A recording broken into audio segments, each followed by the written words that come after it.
மீன் வறுவல் மாதிரி வாழைக்காய் வறுவல் ரொம்ப சிம்பிளா நல்லா டேஸ்டியா வந்து பண்ணிடலாம். என்னோட சின்ன பையனுக்குலாம் அப்படி கையில எடுத்து கொடுத்தா சிக்கன் சொல்லிட்டு அவ்வளோ ரசிச்சு சாப்பிட்டான். அதுக்கு வந்து 2 வாழைக்காய் எடுத்துட்டு நல்லா தோல்லாம் சீவிட்டு இந்த மாதிரி நீல வாக்குல கட் பண்ணி எடுத்து தண்ணியில போட்டு நல்லா அலசி எடுத்துக்கோங்க.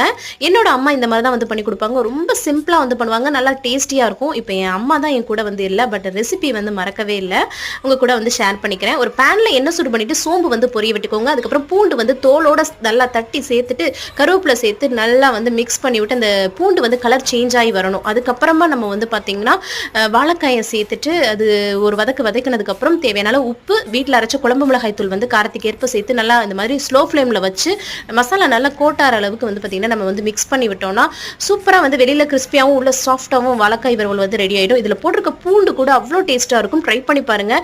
எல்லா வெரைட்டி ரைஸ்க்கு அதுக்கப்புறம் சாம்பார் சாதம், ரசம் சாதம் கூட சூப்பராக இருக்கும். நம்ம சேனலை பிடிச்சிருந்தா லைக் அண்ட் சப்ஸ்கிரைப் பண்ணிக்கோங்க. தேங்க்ஸ் ஃபார் வாட்சிங் ஃப்ரெண்ட்ஸ்.